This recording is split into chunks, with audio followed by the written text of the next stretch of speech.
জিব্রাইলকে আদেশ করা হবে, জিব্রাইল যাও দুনিয়ার জমিনে যাও, দেখে আসো আমার হাবিব আমার বন্ধু কোথায়, আমার বন্ধুকে নিয়ে আসো। হযরতে জিব্রাইল আমিন দুনিয়ার অলিগলি হারিয়ে ফেলবেন। মুহাম্মদুর রাসূলুল্লাহ বিশ্বনবীজির রওজা মোবারক কোথায় ছিল, জিব্রাইল আমিন তা হারিয়ে ফেলবে, খুঁজে পাবে না। জিব্রাইল আমিন হতভম্ব খেয়ে যাবে, কোথায় রসুলের রওজা, কোথায় রসুলের রওজায় আতহার। জিব্রাইল আমিন হারিয়ে ফেলবেন, মাটিকে জিজ্ঞেস করবে, মাটি রসুলের রওজা কোথায়? মাটিও বলবে আমিও বলতে পারতেছি না রসুলের রওজা কোথায়। হযরতে জিব্রাইল আমিন খুঁজতে থাকবেন, আর আল্লাহ পাক রব্বুল আলামিন রসুলের রওজার আতহারের ভিতর দিয়ে রসুলের নুরানি বদনখানি, রসুলের নূরের রৌশনী সেই মদিনাতুল মুনাওয়ারা রওজার ভিতর থেকে বাহির হবে। সুবহানাল্লাহ। রসুলের নূরটা রওজার ভিতরে বাহির হবে, আরশে মুআল্লা মাকামে মাহমুদ পর্যন্ত পৌঁছে যাবে, মাকামে মাহমুদ পর্যন্ত পৌঁছে যাবে। জিব্রাইল আমিন আল্লাহর রসুলের নূর দেখে সেদিন আমার রসুলের রওজা মোবারক চিনে যাবেন, রসুলের সামনে গিয়ে রসুলকে সালাম দেবেন, লাব্বাইক ইয়া রাসূলুল্লাহ, লাব্বাইক ইয়া হাবিবাল্লাহ। আল্লাহ আদেশ করেছেন আপনাকে নেওয়ার জন্য, কিন্তু আমার রসুল সেদিন জিব্রাইল আমিনের কাছে বলবে, ও জিব্রাইল, আমাকে যে তুমি নিতে এসেছো, তুমি একা কেন এসেছো? আমার উম্মতরা কোথায়? সুবহানাল্লাহ। আমার উম্মতরা কোথায়? আমার উম্মতরা কোথায়? যেই উম্মতের জন্য আমি সারাটা জীবন কন্দন করে গেলাম, মৃত্যুর সময় কন্দন করেছি। আমার আজরাইল যখন আমার সামনে আসলেন, আমার বুকের উপরে যখন হাত রাখলেন, আমি তখন আমার উম্মতের জন্য কন্দন করেছি, আমার উম্মতের জন্য কন্দন করেছি। এখন কেন আমার উম্মতরা আমাকে নিতে আসে নাই? সুবহানাল্লাহ। রসুল কবর থেকে উঠে, রওজাতুল আতহার থেকে উঠে মানুষের কথা জিজ্ঞেস করবে না, সে তার স্ত্রীদের কথা জিজ্ঞেস করবে না, তার আদরের নাতিদের কথা জিজ্ঞেস করবে না, তার সাহাবীদের কথা জিজ্ঞেস করবে না, উম্মতের কথা জিজ্ঞেস করবে। রব্বি হাবলি ইয়া উম্মতি, আমার উম্মতরা কোথায়? আমার উম্মতরা কেন আমাকে রিসিপশন করতে আসে না? জিব্রাইল আমিন বলবেন, ইয়া রাসূলুল্লাহ, আপনার উম্মতদেরকে এখনো উঠানো হয় নাই, চলেন, আল্লাহ আপনার জন্য অপেক্ষা করতেছেন, মাকামে মাহমুদে আপনার জন্য সিংহাসন বানিয়ে রেখেছে, চলেন আমাদের সাথে চলেন, আমার সাথে চলেন। আল্লাহ রসুলকে নিয়ে যাবেন। হযরতে ইসরাফিল আলাইহিস সালাতু ওয়াস সালাম সিংহায় ফুৎকার দিয়ে দিবেন। ইসরাফিল বলেন, ইয়াউমা, আল্লাহ পাক রব্বুল আলামিন বলেন, ইয়াউমা ইউনফাকু ফিস সূরি ফাতাতুনা আফওয়াজা, যেদিন সিংহায় ফুৎকার দেওয়া হবে তখন তোমরা দলে দলে উঠতে থাকবে, কবর থেকে মানুষগুলো দলে দলে উঠতে থাকবে, আল্লাহ পাক রব্বুল আলামিনের সামনে দাঁড়াবে, মানুষগুলো সেদিন দলে দলে উঠতে থাকবে। আল্লাহ আরেক জায়গায় বলেন, ইয়াউমা ইযি ইয়াসদুরুন নাসু আশতাতাল লিয়ুরাউ আমালাহুম, আল্লাহ বলেন সেদিন মানুষগুলো দলে দলে রব্বে কাবার কাছে, রব্বে কারিমের সামনে পৃথিবীর সমস্ত মানুষ উদিত হতে থাকবে। সে আদম থেকে কিয়ামতের আগ পর্যন্ত শেষ মানুষটা যখন নিঃশ্বাস ত্যাগ করবে, এর মধ্যবর্তী পৃথিবীতে যত মানুষ আসবে সকল মানুষ আল্লাহর সামনে হাজির হয়ে যাবে। আল্লাহ পাক রব্বুল আলামিন সূরাতুল ওয়াকিয়ার ভিতর বলেন, মানুষ কিয়ামতের ময়দানে মানুষ তিনটি দলে বিভক্ত হয়ে যাবে। কয়টি দলে? আওয়াজ করে সকলে বলেন, কয়টি দলে? তিনটি দলে। আওয়াজ করেন না, কয়টি দলে?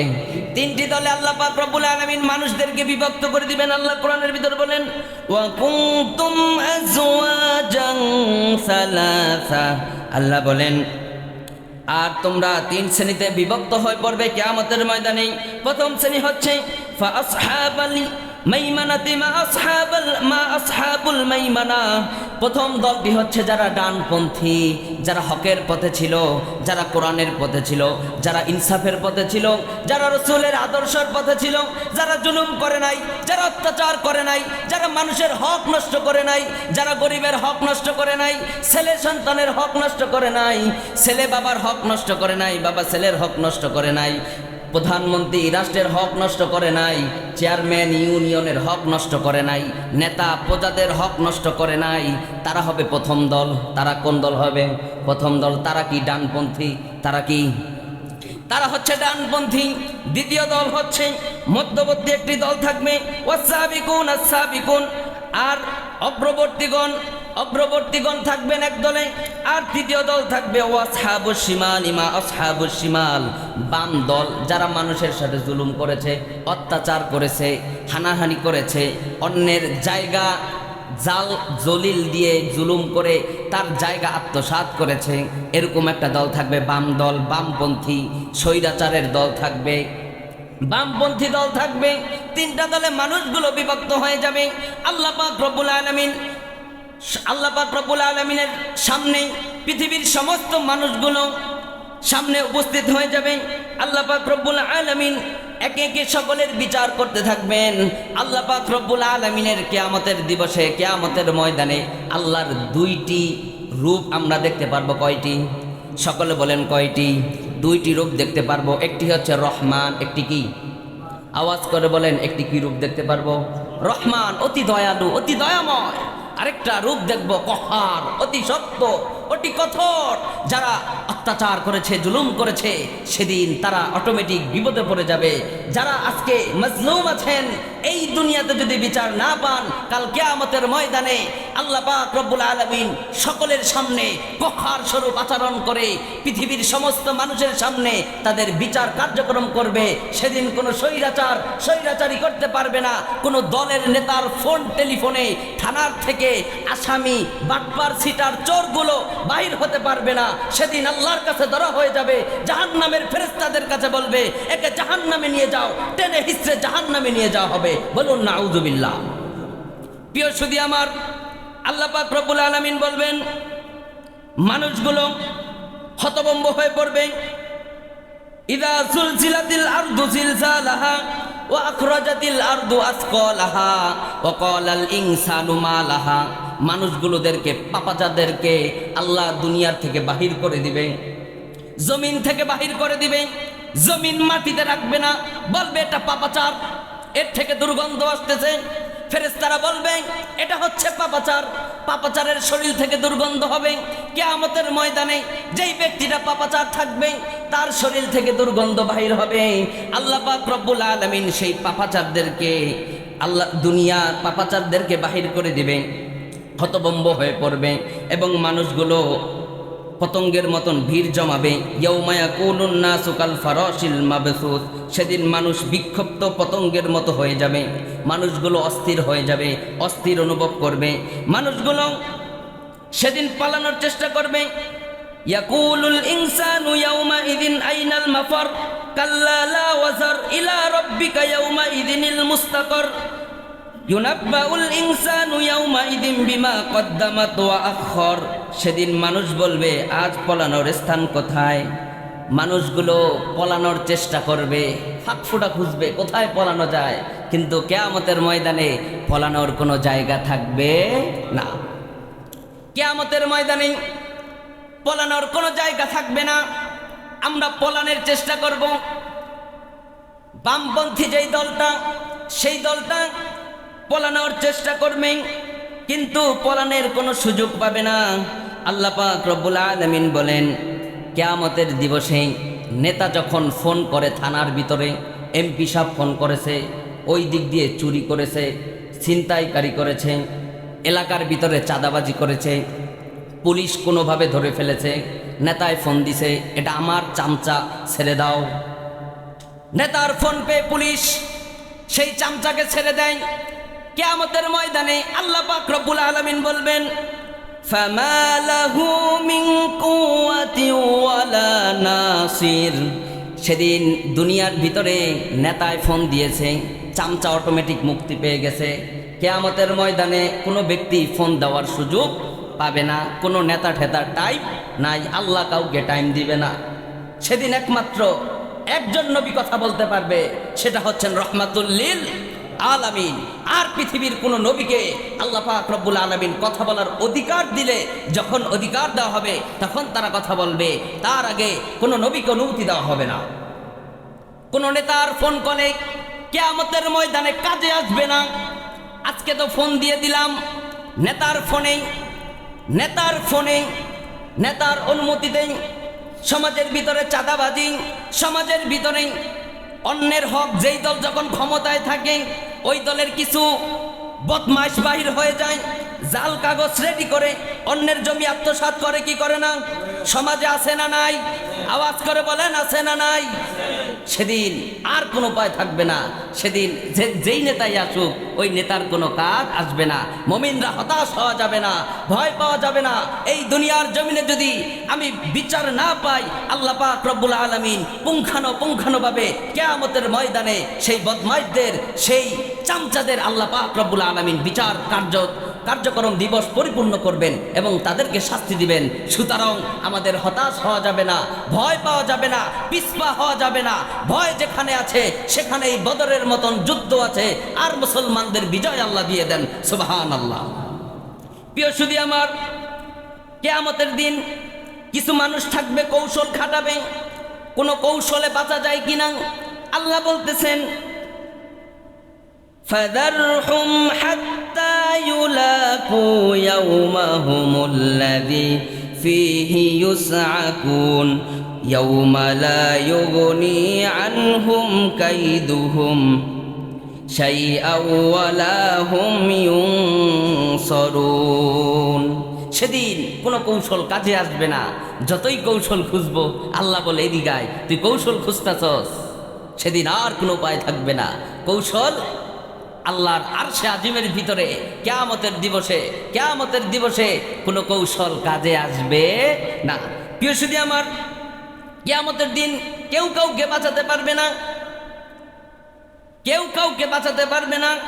কিয়ামতের দিবসে ইয়াউমা লা তামলিকু নাফসুন লিনাফসিন শাইআ ওয়াল আমরু ইয়াউমা ইদিল লিল্লাহ। সেদিন কোনো ব্যক্তি একে অপরের কোনো কাজে আসবে না, কেউ কিছু করতে পারবে না। প্রিয় সুধী আমার, আল্লাহ পাক রব্বুল আলামিন বলেন, যারা দুনিয়ার জমিনে অপমান অপদস্থ করেছে মানুষের কাছে, মানুষের দিকে যারা অপমান অপদস্থ করেছে, সেদিন পাপীরা আল্লাহর সামনে উপস্থিত হবে। আল্লাহ সেদিন বিচার কার্যকর দিবসের সামনে, সেদিন আল্লাহ বলবেন, ওয়ালাহুল মুলকু ইয়াউমা ইউনফাখু ফিস-সূর আলিমুল গায়বি ওয়াশ শাহাদাতি ওয়া হুয়াল হাকীমুল খবীর। সিংহায় ফুৎকার দেওয়ার পরে মানুষগুলো যখন আল্লাহর সামনে আসবেন, আল্লাহ বলবেন, ওয়ালাহুল মুলকু ইয়াউমা ইউনফাখু ফিস-সূর আলিমিল গায়বি ওয়াশ শাহাদাতি। অদৃশ্য সব কিছুর আল্লাহ বলবেন, কে কোন বাদশা আছো? আল্লাহ আরেক আয়াতে বলেন, ইন্না রব্বাকা লাশাদীদ। কোন বাদশা আছো আমার সামনে কথা বলবা? ফেরাউনকে ডাকা হবে, নমরুদকে ডাকা হবে, আবু জাহেলকে ডাকা হবে। পক্ষান্তরে পৃথিবীতে যারা আল্লাহর আইনকে সীমালঙ্ঘন করে, যারা নিজেদের ক্ষমতাকে প্রভাব খাটাতে চেয়েছে, তাদেরকে ডাকা হবে, কোন বাদশা আছো, কে আছো? আমি রব্বে কাবার সামনে কথা বলবে, আমি রবের সামনে কথা বলবে। তোমাদের জিহ্বাকে আগুনের কেচি দিয়ে কাটানো হবে। প্রিয় সুধী আমার, কিয়ামতের দিবস শুধু এখানেই শেষ নয়। আল্লাহ পাক রব্বুল আলামিন কিয়ামতের দিন কেউ কাউকে বাঁচাতে পারবে না। আত্মীয় স্বজনকে ভুলে যাবেন, ভাই ভাইকে ভুলে যাবেন, কেউ কাউকে মনে রাখতে পারবে না। আল্লাহ রাসূলকে একদিন আম্মা জান আয়েশা সিদ্দিকা রাদিয়াল্লাহু তাআলা আনহা প্রশ্ন করেন, ইয়া রাসূলুল্লাহি, ইয়া হাবিবাল্লাহ, কিয়ামতের দিবসে আমাদের সকলকে যখন উঠানো হবে, আমাদের অবস্থাটা কি হবে? আল্লাহ রাসূল আম্মা জান আয়েশা সিদ্দিকার কোলের ভিতরে শোয়া ছিলেন। আল্লাহ রাসূল আম্মা জান আয়েশা সিদ্দিকা রাদিয়াল্লাহু তাআলা আনহার কোল থেকে উঠে বসে পড়লেন। আয়েশাকে বললেন, আয়েশা, কিয়ামতের দিবসে যখন আমাদের সকলকে উঠানো হবে, মানুষগুলো উলঙ্গ থাকবে, মানুষগুলো উলঙ্গ থাকবে, কেউ কারো দিকে তাকানোর সুযোগ পাবে না। মানুষগুলো তাদের লজ্জা স্থান দেখা যাবে, উলঙ্গ থাকবে। আম্মা জান আয়েশা সিদ্দিকা প্রশ্ন করলেন, ইয়া রাসূলুল্লাহ, সেদিন কি একে অপরের লজ্জা স্থানের দিকে তাকাবে না? আম্মা জান আল্লাহ রসুল জবাব দিলেন, ও আয়েশা, সেদিন তো তাকানোর দূরের কথা, সে তার বাবাকে চিনবে না, সন্তান তার বাবাকে চিনবে না, বাবা তার সন্তানকে চিনবে না, প্রাণের স্ত্রী তার স্বামীকে চিনবে না, স্বামী তার প্রাণের স্ত্রীকে চিনবে না, দুই ভাই রক্তের বাঁধন, ভাই ভাইকে চিনবে না। সেদিন কেউ কাউকে চিনবে না। সেদিন সবাই বিপদে পড়ে যাবে, সবাই শুধু ইয়া নাফসি করতে থাকবে। সেদিন শুধু নাফসি নাফসি করতে থাকবে, নবীরা পর্যন্ত ইয়া নাফসি করতে থাকবে। আমার কি হবে? একদল মানুষ দৌড় মেরে যায়, হযরতে আদম আলাইহিস সালাতু ওয়াস সালামের নিকট আসবে, ও আমাদের আদি পিতা, আপনি আমাদের সকলকে মুক্তির ব্যবস্থা করে দেন। আদম আলাইহিস সালাতু ওয়াস সালাম বলবেন, আমি তো বিপদের মধ্যে আছি, আমার অবস্থা কি হবে? আমি তো ইয়া নাফসি করতেছি, আমার অবস্থা কি হবে? এরকম করে মূসার কাছে যাবে, ঈসার কাছে যাবে, ইব্রাহিম আলাইহিস সালাতু ওয়াস সালামের কাছে যাবে, দাউদ আলাইহিস সালাতু ওয়াস সালামের কাছে যাবে, তারপরে সর্বশেষ হযরতে ঈসা আলাইহিস সালাতু ওয়াস সালামের কাছে যাবে। ঈসা আলাইহিস সালাতু ওয়াস সালাম বলবেন, আমি একজনের পরিচয় দিতে পারবো। হাদিস সাক্ষী, সহিহ বুখারীর হাদিস, হযরতে ঈসা আলাইহিস সালাতু ওয়াস সালাম আল্লাহর রসুলের পরিচয় দিয়ে দিবেন, আল্লাহর রসুলকে আল্লাহর রসুলের পরিচয় দিয়ে দিবেন, যে মাকামে মাহমুদের নিচে যার জন্য বিশাল সিংহাসন রাখা হয়েছে, আল্লাহর পাশে মাকামে মাহমুদের পাশে সিংহাসন রাখা হয়েছে। আল্লাহর রসুলকে প্রধান অতিথি হিসাবে আল্লাহ উঠাবেন, আল্লাহর রসুলকে প্রধান অতিথি হিসাবে উঠানো হবে। আল্লাহ রসুল সাল্লাল্লাহু আলাইহি সাল্লামের পরিচয় দিয়ে দিবেন, তোমরা সর্বশেষ আখিরি জামানার পয়গম্বর প্যারা হাবিব জনাবে মুহাম্মদুর রাসূলুল্লাহ সাল্লাল্লাহু আলাইহি ওয়াসাল্লামের দরবারে চলে যাও। দেখবা মাকামে মাহমুদের নিচে তিনি সিজদায় অবরত আছে। তখন মানুষগুলো সবাই রসুলের কাছে আসবেন, ইয়া রাসূলুল্লাহ, ইয়া হাবিবাল্লাহ, আমরা তো বিপদে পড়ে গিয়েছি, আমরা তো অসহায়ত্ব অনুভব করতেছি, আমাদের দিকে জাহান্নাম তেড়ে আসছে, ফেরেশতারা দুর্ব্যবহার করতেছে। প্রিয় সুধী আমার, রসুল সেদিন আমাদের জন্য একটা উদাহরণ সৃষ্টি করে দিবে যে আল্লাহ রসুলকে মাকামে মাহমুদের পাশে সিংহাসন রেখে দিবে। আল্লাহ রসুল সেদিন সেই সিংহাসনের ভিতরে বসবে না, মাকামে মাহমুদের নিচে সিজদায় পড়ে যাবে, আর আল্লাহর কাছে বলবে, আল্লাহ, আমার উম্মতের অবস্থা কি হবে? যতক্ষণ পর্যন্ত আমার উম্মতদের ফয়সালা আপনি না করবেন, ততক্ষণ পর্যন্ত আমি আরশে মুআল্লার থেকে আমার মাথাকে উঠাবো না। বলুন সুবহানাল্লাহ। তাহলে এই নবীর আদর্শবাদ দিয়ে কার পিছে ঘুরতেছো তুমি? ও যুবক ভাই, কার পিছে ঘুরতেছো? কোন নেতার পিছে ঘুরতেছো? স্লোগান দাও, অমুক দলের তমুক দলের স্লোগান দাও, রসুলের স্লোগান তো একদিনও দিলা না।